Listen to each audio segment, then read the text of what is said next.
By the way, are you watching the World Cup? No. Yeah, me neither. I would have. I'm so This World busy. Cup Minute has been brought to you by... What happens when three high school friends reunite during a Trump apocalypse? I'll tell you what happens. They do a podcast, little buddy. Don't look at me. I'm hideous. You are watching Generation Exile.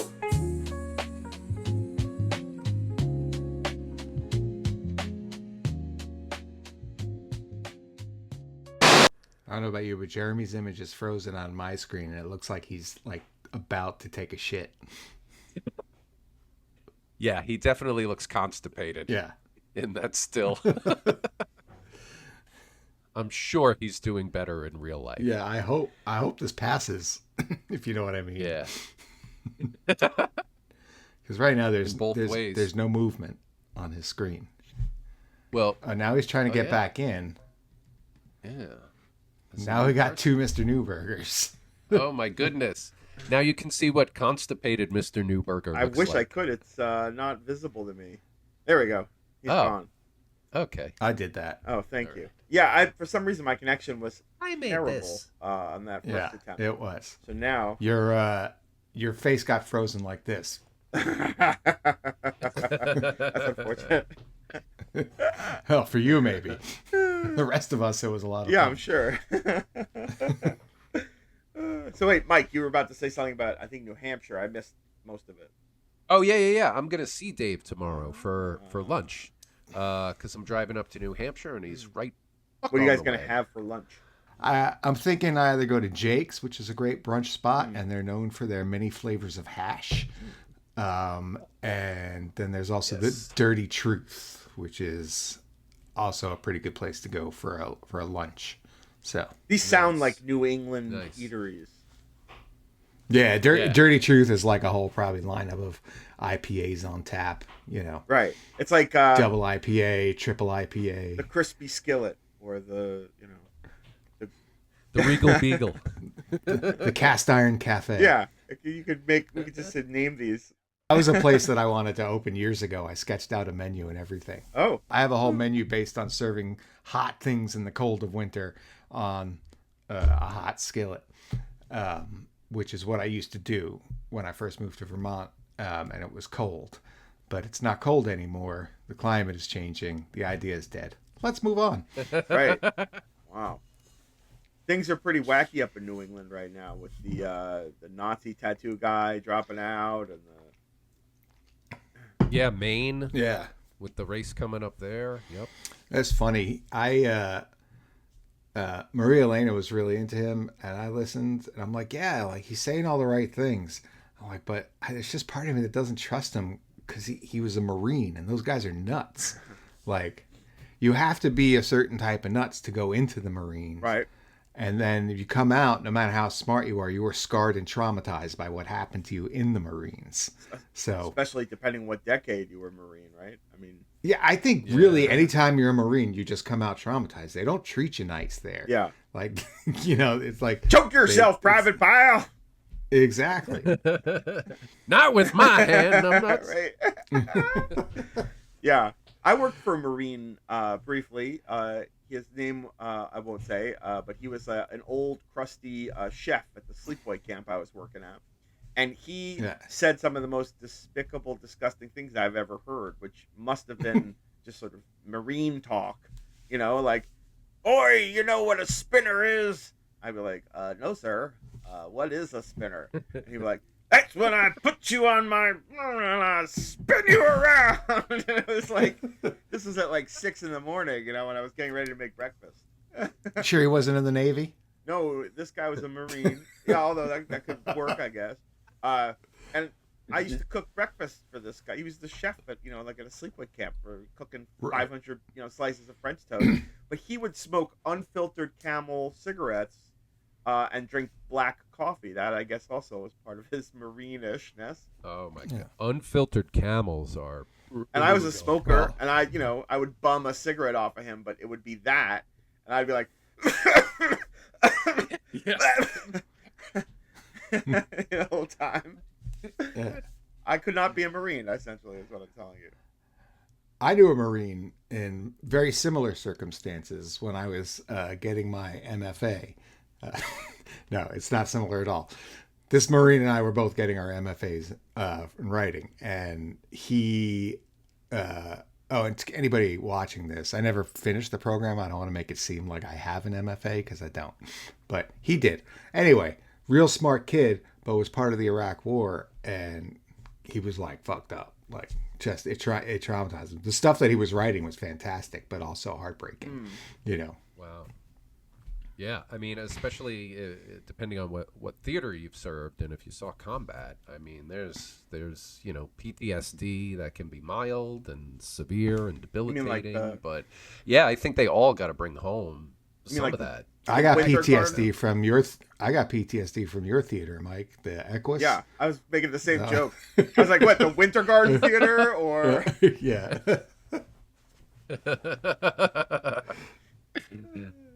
Midnight. Nice.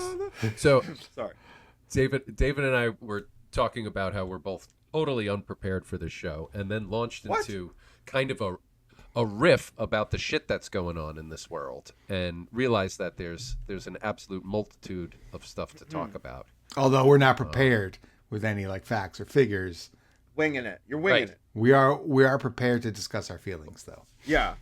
Absolutely. Well, absolutely. I think that the funnest thing and most relevant to our lives is that there's like a Taco Bell what do you call it, lettuce diarrhea epidemic. Yeah.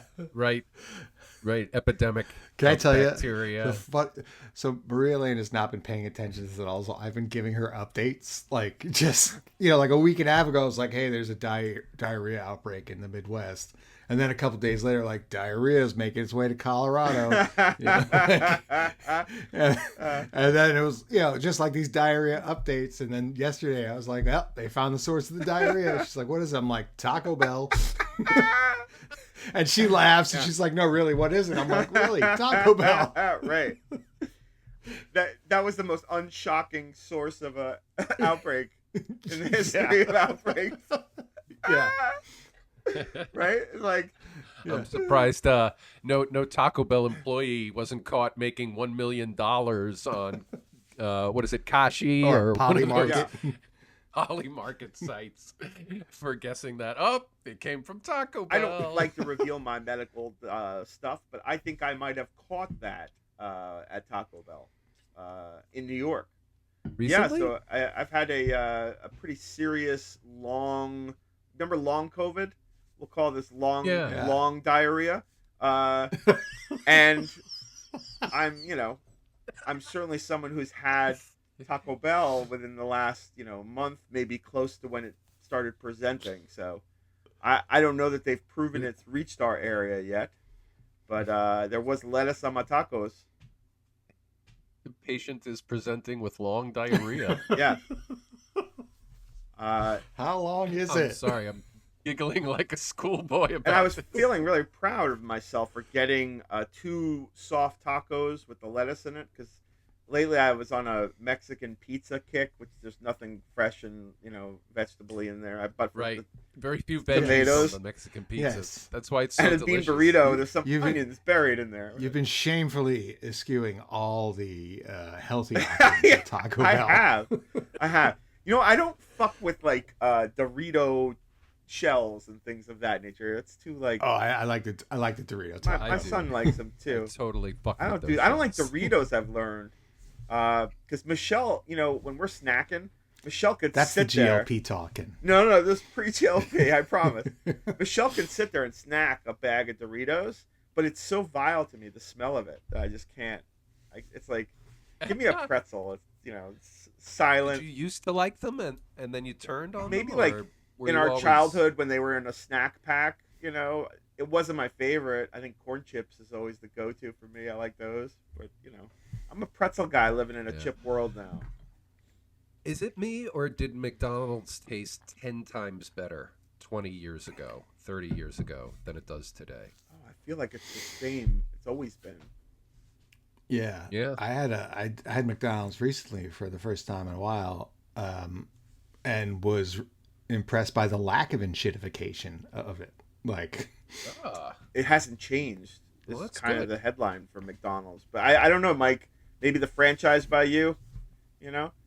Because, like, Yeah, maybe. the I only don't thing know. I've noticed is that the burgers seemed like burgers when we were kids. Now it feels like it's a White Castle thing. Yeah, it could also be that I usually get it delivered, so it's like Okay. 30 minutes past fresh. yeah. And now that I'm stacking that side by side, I realize it's probably not a Buried the fortune lead. bound Yeah. run it through the drive-through and see how it goes. Take baby steps. Yeah. Yeah. Delivering McDonald's is pretty hardcore. The lifestyle you're leading over there, Mike. Like, what Hey, makes you want no. McDonald's but not want to leave your house to get it? Like, what ennui are you feeling, and what is happening? Just the totally taking advantage of the laziness, not having to Yeah. drive, to get out and get in my car and drive and pick it up. I guess the question is, if you're taking advantage of the laziness, right? Like, you don't have to move a muscle to get a good meal. Why McDonald's? That's a great question. Because sometimes, and I admit it, I just fucking Yeah, crave it. fries.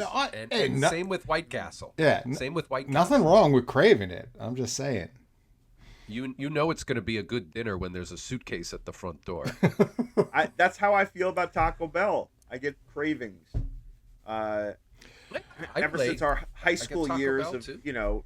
plugging that into our rotation on such a frequent basis, I now feel that as Yeah. my old go-to reliable Taco Bell.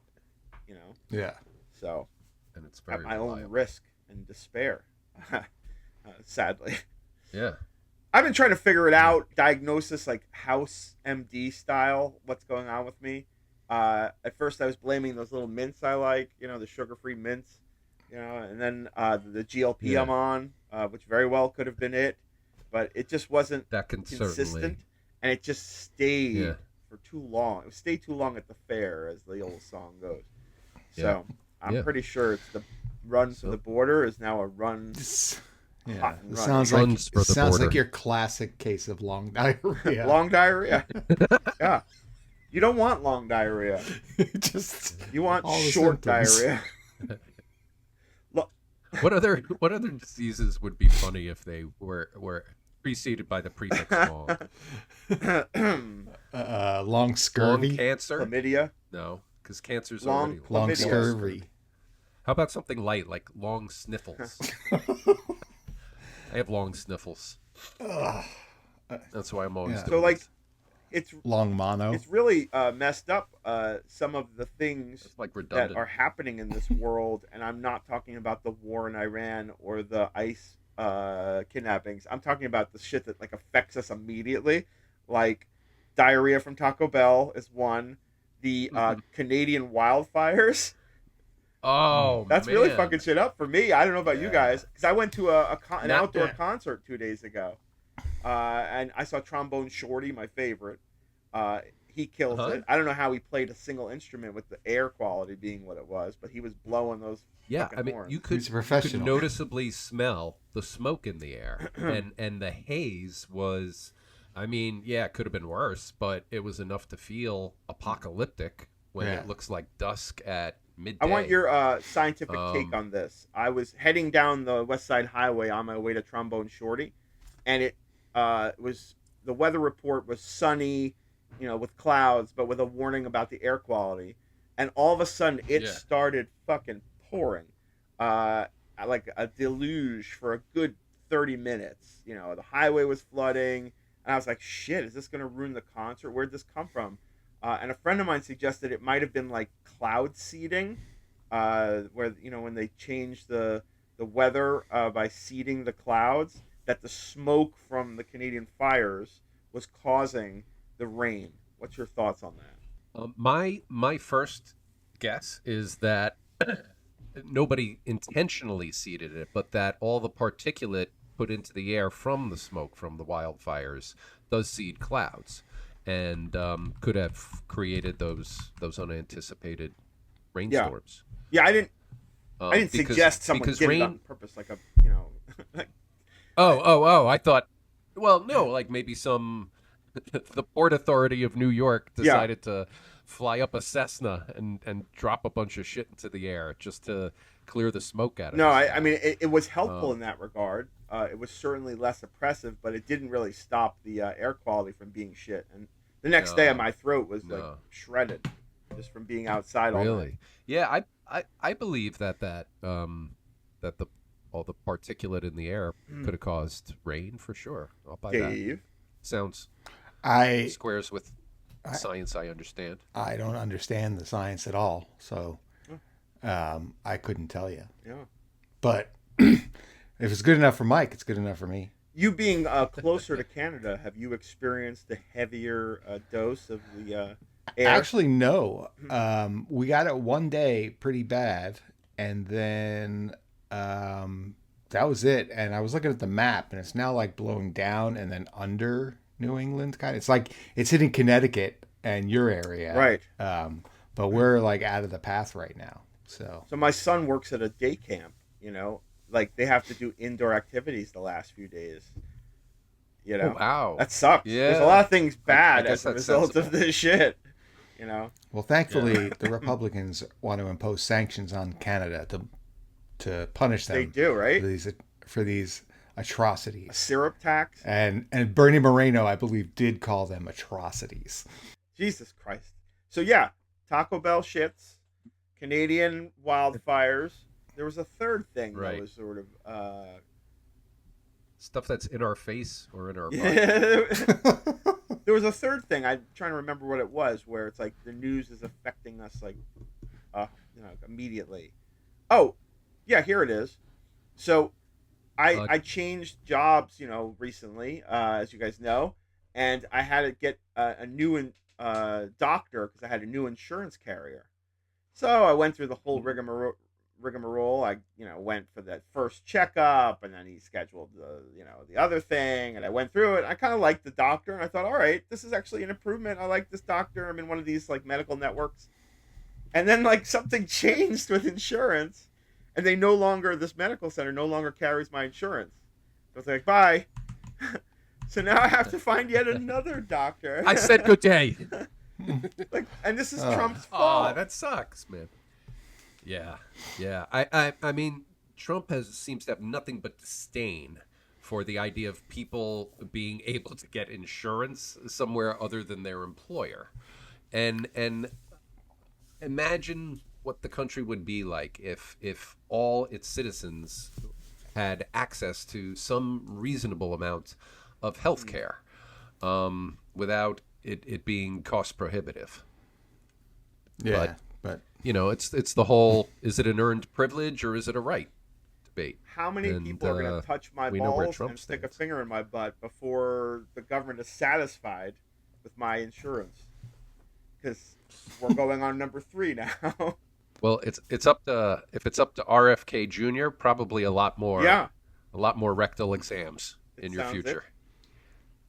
I'm just, I'm frustrated, and especially because I'm someone on, like you, Dave, a bunch of meds. We've talked about this before. So Yeah. now I'm looking at the the levels of the pills in the bottles, thinking, oh, I got to get a doctor like soon before I run out of stuff, or else I can't get a refill on my prescription. yeah, it does feel like every state of- year I have to go through some new rigmarole to get my drugs in my sweaty little hands. Yeah, it's a fucking shitty situation. So I'm kind of like, of course I'm paying attention to all the other juicy news and the being reported, but I'm starting to feel the ones that affect us directly, because the world They're is affecting you I thought- directly. right. I thought you might have mentioned gas prices going back up. I didn't notice because that. Is that happening? They seem to be on the way back up. Well, now that the memorandum Oh. of understanding is basically up in smoke, the strait's closed, and Iran seems to have figured out that he who can destroy a thing controls a thing. To borrow that quote from Dune. So now we're back to scarcity in a world where there should be plenty. thanks to Donald That's Trump. crazy. And yes, I do lay this squarely at his feet for instigating Iran into doing this. Yeah. This would not have been Right, happening the war that we didn't had need he to not be in. started Right. the war. You know, before the war, we had freedom of navigation around the world. Now, it's an Iranian sovereign right to charge tolls in the Strait. Yeah. And we can't seem to, revert back to the factory default settings. I was on this. like, Well, there's no Okay, Dave. talking sense to this guy. It's just there's no talking sense. I mean, I think the entire world is being held hostage by a lunatic at this point. yes, that's the, how it the feels. guy is Trump or the Trump. guy in Trump. Iran? Yeah. Oh, yeah. okay. I wasn't sure if you meant the guy in Iran Yeah, no, or no, Trump. There was he's some a- gray area he's there. You know, I started reading that Regime Change, the Maggie Haberman, Jonathan Swan book. Yeah, how's that? And it's a fascinating read. It's not surprising what's going on behind the scenes, but it is illuminating. It's like a little frat house, just like a little toxic male frat house. The only thing that Trump is interested in is like implementing his agenda as he sees it, the ways he wants. He doesn't listen to anybody, and he calls them pussies when they won't like. It's just, I mean, the whole thing is despicable. They're all despicable You think? people. Do you get to the chapter? Which Did you get call- to the chapter in that book on Natalie Harp? It just started it, Yeah, actually. I'm interested in hearing what they had to say. I mean, that was the Calling- news I read Yeah. from that book, which was that he's like boning his blonde young assistant, who's like infatuated Oh, with him, my God. and essentially she carries his Yeah. diaper bag around. Is what I saw. Is what scared calling ketchup showed. cabinet members pussies doesn't work to change their behavior unless it's Pete Hegseth, Yeah. who takes that as a direct challenge. But he doesn't think Pete Hegseth is a pussy. Like, he likes Pete Hegseth because he's like a violent weirdo. Yeah, He called, it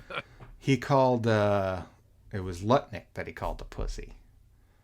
Because Lutnick was trying to talk him out of the tariffs, out of his Liberation Day thing. yeah. I heard Lutnick mentioned. I think it was yesterday. In like a serious conversation, I'm trying to remember. One of the other cabinet officials said, "I'm working with Lutnick to resolve whatever." I'm like, "Oh, the Epstein Island guy? That's who you're working with?"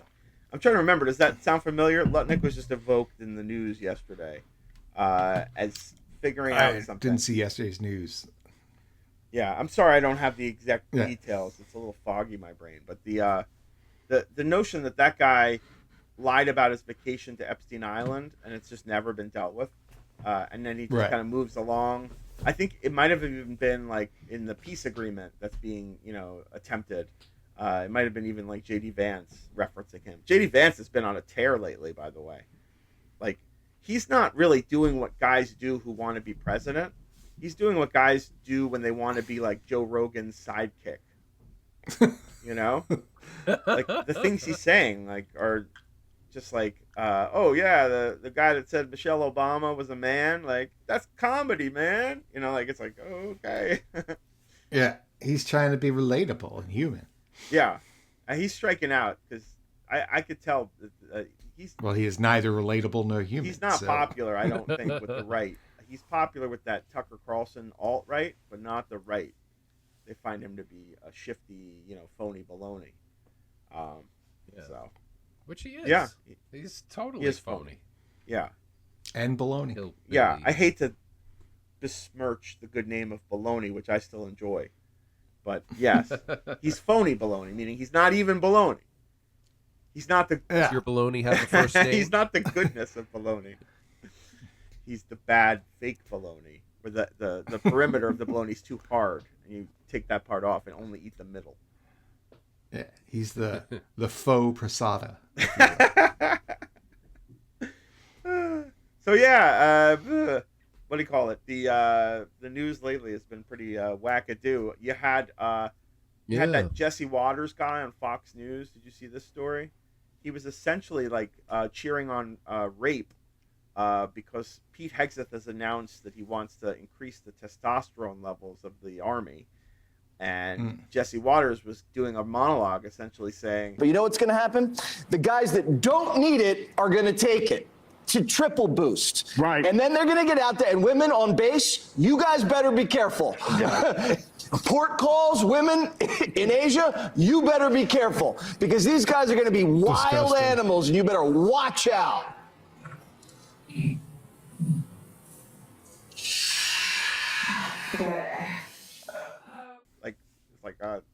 Dude, that's very rapey. Yeah. That's so rapey, considering that's That's a happened. problem. You know, Yeah. in Yeah. Japan, in other countries in Europe, where U.S. soldiers stationed abroad go out and rape some of the locals. Yeah, Jesse Waters' whole show, because I watched it. Michelle and I watched Trump's speech the other night, and it wasn't broadcast on our usual networks that we turn to. So we turned to Fox News about 10 minutes before it started. And what did we see but the Jesse Waters show, which I've never, ever watched in the history of Jeremy. Why would I? So Right. that's where we were treated to. This guy is essentially like one of the dudes in the pinball room in the movie The Accused. That's his whole demeanor for that show. That's how he communicates to everyone. He's just like hunched over the man. pinball machine like, come on, give it to her. And that's Jesse Waters. So it's not surprising that is what he is saying in his monologue. You know, before he got that that anchor's position, he used to do men on the street Bill O'Reilly segment. reports. Yeah. Yeah, like he would go into Chinatown and just like say racist shit to Chinese people. Yeah. He failed upwards because he wasn't Yes. particularly good. He just has like he has a facial expression of someone who heard a joke. Yeah. So it's like an illusion that he's funny or something. Like if I always look like this, you'd be like, oh, that guy always gets the joke. It's like, no, I just look like this. Some guys it works for. Like that guy from Third Rock from the Sun. He has that kind of... It's not unlike your frozen constipated face. So Did you watch Trump's big No, but- speech, either of you? No, I did not. I have just too much I anxiety. couldn't bring myself to do it. I mean, what were the big highlights or takeaways? I think weren't Republicans Yes. nervous he was going to say stupid And shit? he didn't... And he said Yeah, stupid he shit. didn't disappoint. I think from a aesthetic perspective, he looked over bronzed, a little hunched, too close to camera, and like teleprompter ready, like reading. You know, one of that. It wasn't one of his like freestyling guy in the co-op board, you know, making jokes. It was like, Doing the weave. you know, maybe a shift of his head, Working the you know, room. every time he finished a sentence, you know, one of those deals. And what he was saying was a wall of nonsense that sounded like ChatGPT. Like Stephen Miller must have, you know, mailed this one in. He was essentially going through the, you know, greatest hits of election, what do you call them? Conspiracies that have all been arbitrated and debunked over the last, many years. Yeah. But treating it like it's a breaking news announcement. It was a big nothing burger is the sum of it. And I watched the entire thing. I suffered through it. Thank you for your service. Thank you. Yeah. Yeah, good job. The best part for me, which I turned into an AI funny, was he did like a 2-minute monologue about burn bags. Just like where he latches onto some term that's obtainable because it has like some, easy to dissect meaning, a burn bag. And then What is a burn it bag? is what the deep state uses to put information into to like get rid of it. You throw information into a burn bag and then it's burned, literally, never to be seen. And so he uses that as some nefarious tool of Obama and the deep state. That's like the memory hole in 1984. Yes, yeah, just like that. But like in this particular case, they found a burn bag filled with information that someone didn't burn, and he was sort of saying, "Oh, we're lucky on that." Because it's, now that's going to come to light, all those things that they were trying to hide. But the biggest problem... So wait, I have a question about burn bags. Yeah. The burn bag is there to contain everything, and then you still have to light it on fire yourself? Yes. Why wouldn't you just light everything on fire? I think you want to contain it and burn it, in one fell swoop. You don't want to be Why feeding... not build a fire and just It's too don't know. dangerous, Dave, to I don't take all I don't that buy time. this concept. There's a metaphoric burn. It's not a literal burn. There's no combustion going on. No, I right? think that they are burning these bags, is my understanding. Oh, it's literally bag. you put paper documents in and It's like the Well, and the then shredder. but that begs the question: is who puts stuff in a burn bag and then doesn't burn the burn bag? Right, that does beg that. How much question. bag could a burn bag bag if a burn bag could burn bags? Is my question to you. I think paper shredders just didn't cut it anymore for the deep state, so they. because AI can piece together shredded documents. Yeah. now, Right. which it probably Yeah, can. I mean, they could probably. I mean, it can read 2,000-year-old like burnt. They'll turn to dust if you touch them. Documents from Pompeii. Did you I hear didn't. about that? But No. I am excited. No. They found these crazy like old documents, like parchment scrolls, and they dared not open them because they're so brittle they'll just fall apart if you try to manhandle them and open them. So they're like, how are we going to read them?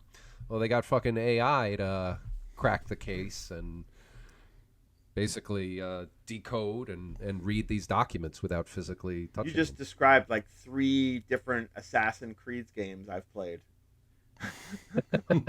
Did just that.